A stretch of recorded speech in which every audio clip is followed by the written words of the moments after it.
বাংলাদেশের যে মামলা হয়েছে তথাকথিত ফাউল যে নিউজটা বর্তমানে মার্কেটে আছে, যে প্রেসিডেন্ট বাইডেন এবং আমেরিকান অথরিটি নিয়ে মামলা করা হয়েছে যুক্তরাষ্ট্রের আদালতে, সেই জঘন্যতম মিথ্যাচারের তীব্র নিন্দা জানাই।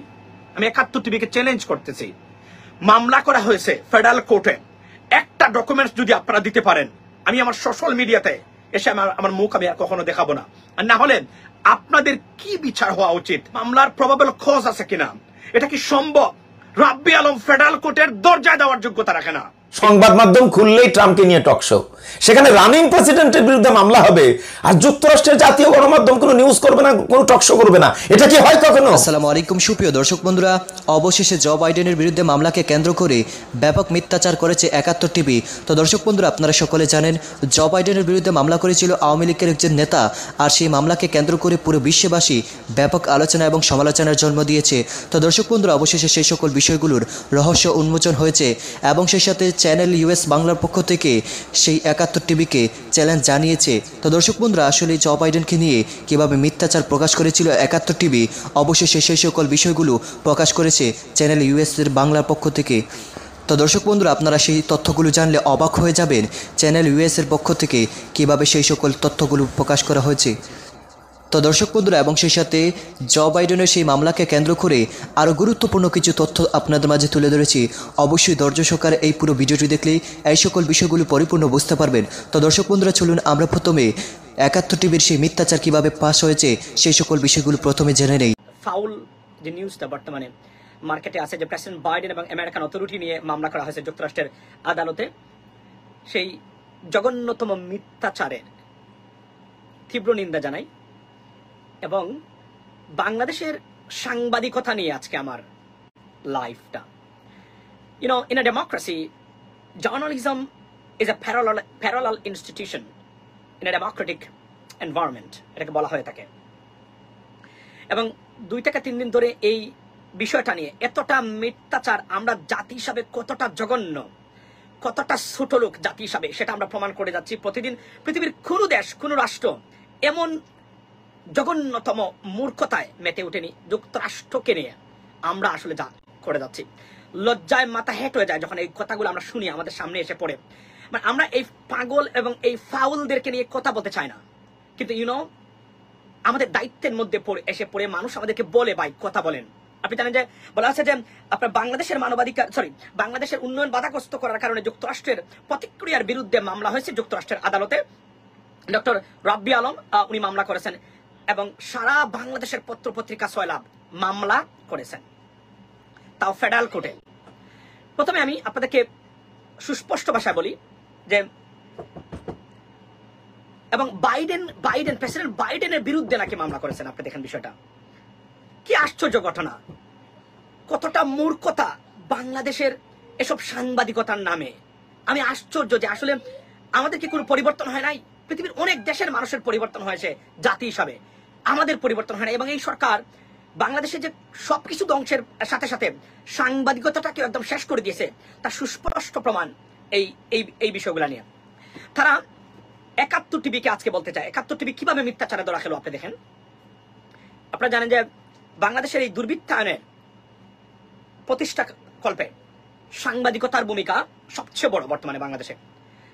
কয়েকটা চ্যানেল, বিশেষ করে ৭১, ডিবিসি এবং সময় নিউজ, যারা এই দুর্বৃত্তায়নের সহযোগী। তাই বলা হচ্ছে বাংলাদেশ যদি কখনো আবার লিবারেট হয় এই অটোক্রেটিক এই ষড়যন্ত্র থেকে, তো এদেরকে যেন আইনের আওতায় আনা হয়। এজ এ রিজাল্ট তাদের লিস্টও কিন্তু রেডি করে রেখেছেন বিভিন্নভাবে আপনার বিভিন্ন গোষ্ঠী। বলা হচ্ছে যে মামলা করা হয়েছে। আমি বলছি যে মামলা তো দূরে থাক, একটা অনলাইনে গিয়ে যে কেউ করতে পারে এই দেশে, আপনার সাইন আপ করেছে একটা কাজ করার জন্য, এবং এই সাইন আপের কপি দিয়ে এটাকে ফেডারেল কোর্টে মামলা হিসাবে তারা চালিয়ে দিচ্ছে। কি জঘন্যতম বিহেভিয়ার আপনি কল্পনা করেন এখানে। এবং ৭১ টিভি টক শো পর্যন্ত করে ফেলছে, এবং সেখানে মানবাধিকার কমিশনের চেয়ারম্যানকে নিয়ে আসছেন, বাইডেনের বিরুদ্ধে নাকি মামলা করেছে, তাও ফেডারেল কোর্টে। আমি গতকালকে বলেছি যে একজন সিটিং ইউএস প্রেসিডেন্টের বিরুদ্ধে কোনো মামলা করা যায় না কখনোই। তার এক্সিকিউটিভ অর্ডার করে বিভিন্ন কোর্টের মাধ্যমে আপনি ব্লক করে দিতে পারেন। যারা আমেরিকান মানুষ আছে তারা বিভিন্ন সংস্থা তারা প্রতিনিয়ত তারা এই কাজগুলো তারা করে থাকেন, কিন্তু তার বিরুদ্ধে কোনো সিভিল অথবা ক্রিমিনাল চার্জ আনা যায় না, মামলা করা যায় না, because he is immune from this kind of discrepancies. Okay, he enjoys serious immunity after from civil এবং criminal আপনার charges or case anything else. Okay, কিন্তু প্রেসিডেন্ট বাইডেনের বা প্রেসিডেন্টের যে কোন অর্ডারকে আপনি ব্লক করে দিতে পারে একজন লোয়ার কোর্টের ম্যাজিস্ট্রেট, প্রতিদিন এটা আমেরিকাতে হয়ে থাকে, কিন্তু তার বিরুদ্ধে মামলা করা যায় না। আচ্ছা, মামলা এরপরে আসি যে মামলা আসলে হয়েছে কিনা। প্রথম কথা হলো এটা তো কোনো মামলা না। একটা কোর্টের ওয়েবসাইটে গিয়ে সেখানে সাইন আপ করে ডকুমেন্টসটাকে দেখানো এটাকে মামলা না, তাও ফেডারেল কোর্টে। এবং আপনি কল্পনা করেন মামলা করতে গেলে you need to show the probable cause of crimes. আচ্ছা বলেন তো আপনি, তারা মানবাধিকার নিয়ে এবং গণতন্ত্র নিয়ে তারা বিস্ময় প্রকাশ করেছেন আমেরিকার কংগ্রেসম্যানরা। এখানে সত্য কথা বলতে গেলে আসলে কোন ধরনের ক্রাইম কি কমিট হয়েছে? নাও। তারপরে এখানে কি প্রেসিডেন্ট বাইডেনের কোন ধরনের যুক্ততা আছে? নাও। ফেডারেল কোর্ট বা কোন আদালত কি প্রেসিডেন্ট বাইডেনের বিরুদ্ধে মামলা নিতে পারে? নাও। এবং আপনাদেরকে বলি, এরা ফেডারেল কোর্ট কাকে বলে আমি আপনাকে বলি, যুক্তরাষ্ট্রের জুডিশিয়াল সিস্টেম নিয়ে বক্তব্য দেওয়ার মতো হাতে গোনা 3 থেকে 4 জন মানুষের বেশি আমি বাংলাদেশে আমি কখনোই আছে বলে মনে করি না। খোদ বর্তমান বিচারপতিকে যদি বলেন আপনি ইউএস ফেডারেল কোর্টের জুরিসডিকশনস নিয়ে একটু বক্তব্য দেন, 2 মিনিটের বক্তব্য রাখতে পারবে না। বর্তমান প্রধানমন্ত্রীর বর্তমান যে বিচারপতি আছে, বিচারপতি ধানমন্ডি কলেজের নাইট কলেজের সেই প্রধান বিচারপতি। আসি আমি আপনাদেরকে পড়ে শোনাই যে আসলে ফেডারেল কোর্ট কাকে বলে। এদেরকে জিজ্ঞেস করবেন আপনি ফেডারেল কোর্টের সংজ্ঞা দিতে পারবেন? এমরমান মাসুম বলেছে, আপনি যে মামলা করেছেন বলেছেন, ফেডারেল কোর্টের আপনার সংজ্ঞাটাকে দিতে পারবেন কিনা, ফেডারেল কোর্ট কাকে বলে? আচ্ছা, 71 টিভি কি করেছে আপনি দেখেন, 71 টিভি টক শো পর্যন্ত করে ফেলছে, নিয়ে আসছে। আপনি শুনেন, আপনাদেরকে আমি একটু শোনাই।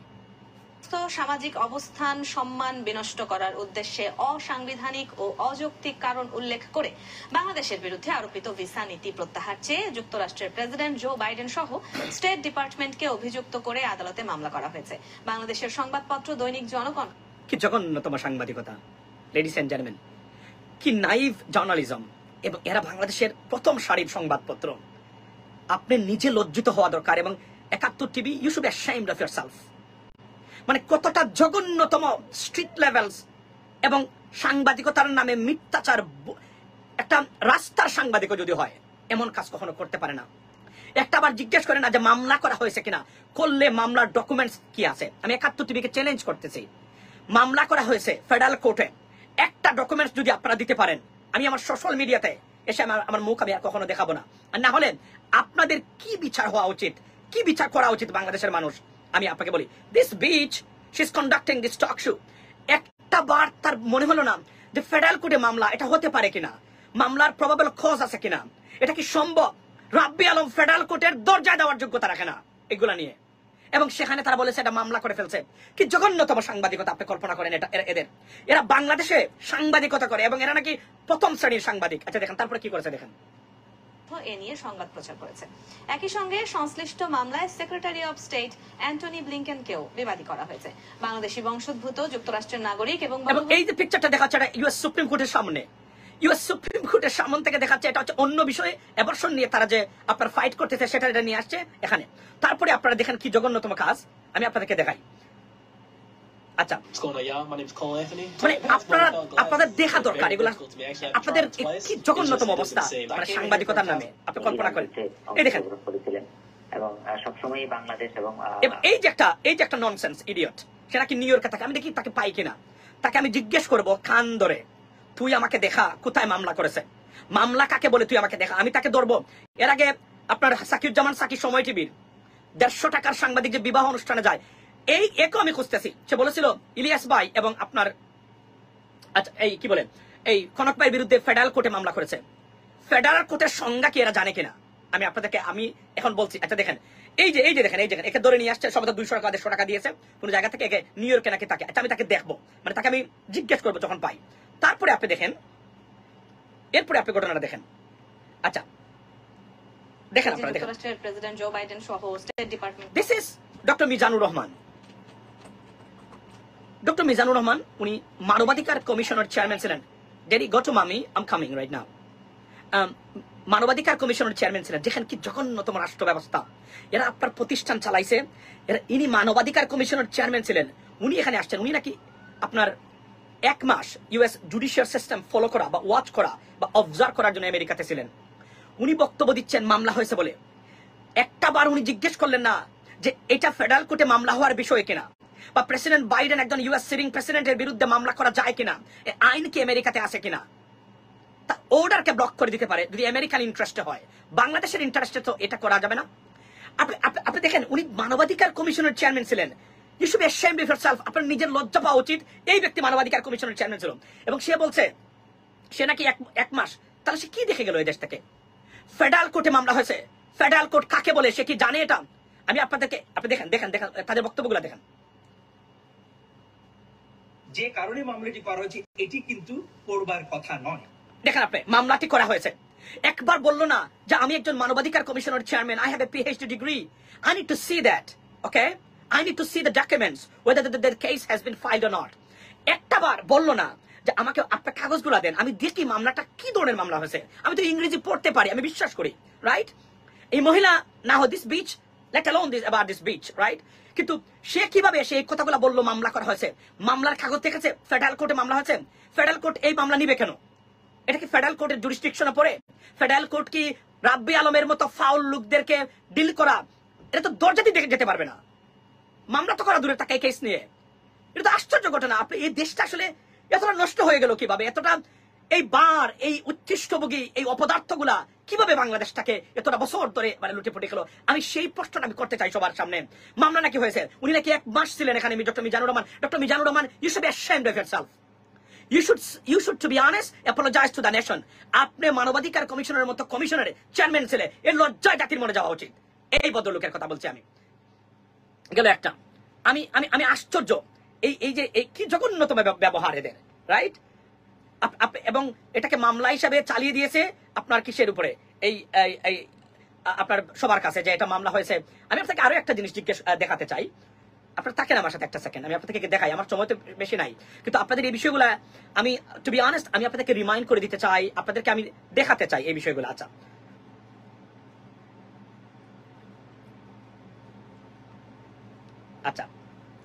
আমি আপনাদেরকে দেখাই একটা ভদ্রতা। আচ্ছা আমি আপনাদেরকে পড়ে শোনাই যে court cases, one example, right? Federal কোর্টের জুরিসডিকশনসটা কি বলছে? the federal courts have jurisdiction over cases involving the United States government and the constitution or federal laws controversial between the states to state। এই ফাউল লোকের case শোনার ক্ষমতা বা সময় federal কোর্টের আছে, তাদের জুরিসডিকশনে পড়ে এই কেসগুলা, লেট অ্যালোন কেস হয়েছে কিনা। আপনি দেখেন এরা আপনাদের সাংবাদিক, এরা মানবাধিকার কমিশনের চেয়ারম্যান ছিল। এ জাতি কেন আজকে অধপতিত হয়েছে তার সুস্পষ্ট উদাহরণ হলো এই ধরনের বার, ইনকম্পিটেন্স এবং অপদার্থ মানুষগুলা বাংলাদেশের প্রত্যেকটা জায়গায় বসিয়ে রেখেছেন।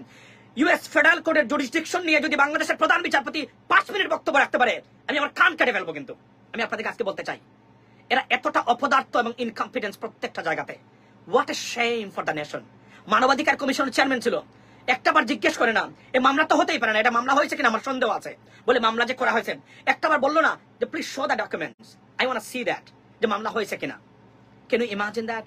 প্রেসিডেন্ট জো বাইডেনের বিরুদ্ধে মামলা হবে আর যুক্তরাষ্ট্রের জাতীয় গণমাধ্যম কোনো নিউজ করবে না, যুক্তরাষ্ট্রের জাতীয় গণমাধ্যম কোনো টকশো করবে না, এটা কি হয় কখনো? সাবেক প্রেসিডেন্ট ডোনাল্ড ট্রাম্পের বিরুদ্ধে মামলা হয়েছে, দুবার তিনি গ্রেপ্তার হয়েছেন, আদালতে হাজিরা দিয়েছেন। এটা নিয়ে মানে তুলকালাম কাণ্ড ঘটে গেছে যুক্তরাষ্ট্রে। সংবাদ মাধ্যমগুলি ট্রাম্পময় হয়ে গেছে। সংবাদ মাধ্যম খুললেই ট্রাম্পকে নিয়ে নিউজ, সংবাদ মাধ্যম খুললেই ট্রাম্পকে নিয়ে টকশো।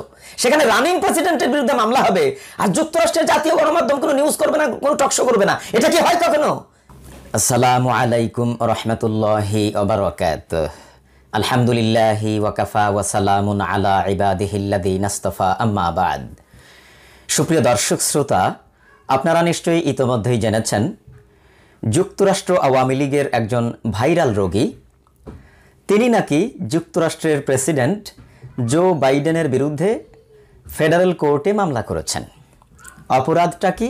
অপরাধ হচ্ছে তিনি বাংলাদেশের বিরুদ্ধে ভিসা নীতি আরোপ করেছেন, আরও কিছু কারণ টারণ এক জায়গায় নিয়ে এসে জো বাইডেন সহ আরও 6 জন কংগ্রেসম্যান নাকি তাদের বিরুদ্ধে মামলা করেছেন। এটি নিয়ে বাংলাদেশের জাতীয় গণমাধ্যমগুলি আবার নিউজও করেছে। ইভেন বাংলাদেশের একটি জাতীয় গণমাধ্যম টক শো করেছে, এবং সেই টক শোতে আবার একজন মানে বুদ্ধিজীবী এবং সাবেক মানবাধিকার কমিশনের চেয়ারম্যান, তিনি সেখানে আবার এটা নিয়ে কথাও বলেছেন।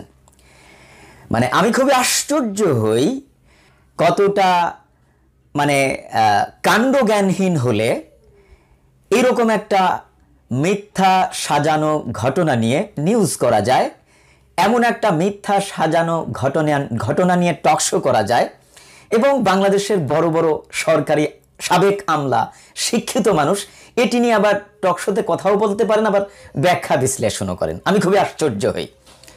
আমি কিন্তু বাংলাদেশের একেবারে সাধারণ একজন নাগরিক, না আছে আমার অগাধ পাণ্ডিত্য, না আছে আমার নলেজ, না আমি সাংবাদিক, না আমি বুদ্ধিজীবী, না আমি রাজনীতিবিদ, না আমি কলামিস্ট, কিছুই না।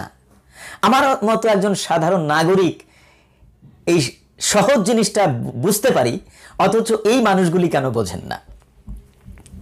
সত্য কথা বলতে কি, আমি প্রথমে মনে করেছিলাম যে ডিবিসি নিউজ এটি নিয়ে নিউজ করেছে, অর্থাৎ সেই আওয়ামী লীগের ভাইরাল রোগী, তিনি একটা স্ট্যাটাস লিখেছেন এই মামলার বিষয়ে, আর সেই স্ট্যাটাসের উপর ভিত্তি করেই ডিবিসি নিউজ সংবাদ করে বসেছে, আর সেই স্ট্যাটাসের উপর ভিত্তি করেই 71 টিভি টকশো পর্যন্ত করে ফেলেছে। আমি মনে করেছিলাম এই দুটি সংবাদ মাধ্যমেই বোধহয় সীমাবদ্ধ আছে, কিন্তু না, এটি নিয়ে বাংলাদেশের বলা যায় প্রায় সকল জাতীয় গণমাধ্যম নিউজ করেছে। যুগান্তর, প্রথম আলো, আর টিভি, আরো অনেক নাম বললে সবগুলোই বলা হয়ে যাবে। এনিওয়ে, তো সত্য কথা বলতে কি, এর থেকে ভুয়া নিউজ, এর থেকে বড় গুজব আর দ্বিতীয় হতে পারে না। কেন বলছি? এই কথিত আওয়ামী লীগ নেতা, কথিত ডক্টর, আমি ওনার নামটা বলে হাইলাইট করতে চাই না, কারণ উনি চান ভাইরাল হতে, এই জন্যে এই জাতীয় আজগবি জিনিস সামনে নিয়ে আসেন, যাতে মানুষ তাকে নিয়ে কথা বলে, তিনি একটু পরিচিত হবেন, এবং আওয়ামী লীগের একটু দালালি চামচামি করলে যদি আগামী নির্বাচনে কোনো না কোনোভাবে কোনো আসন থেকে একটু নমিনেশন পাওয়া যায়, আর নমিনেশন পেলেই যদি নির্বাচন 2018 সাল মার্কা হয়, তাহলেই তো এমপি অ্যাটলিস্ট তো হতে পারা যাবে, তাই না? মন্ত্রী নাই বা হলো, যেহেতু নামের আগে ডক্টর আছে, তাহলে আশা করা যায় যে নমিনেশনটা পাইলেও পাইতে পারে। তো এই ভাইরাল রোগী তিনি একটা স্ট্যাটাস লিখেছেন যে তিনি বাইডেনের বিরুদ্ধে মামলা করেছেন। এইরকম মানে কি বলবো, এটা তো একটা স্ট্যাটাস, তাই না? এই পুরো ভিডিওটি দেখে এবং চ্যানেল ইউএস বাংলার এই বিশ্লেষণকৃত কথাগুলো শুনে অবশ্যই বুঝতে পেরেছেন কিভাবে 71 টিভি মিথ্যাচার প্রকাশ করেছিল, আর সেই মিথ্যাচার নিয়ে পুরো বিশ্ববাসী ব্যাপক আলোচনা এবং সমালোচনার জন্ম দিয়েছিল।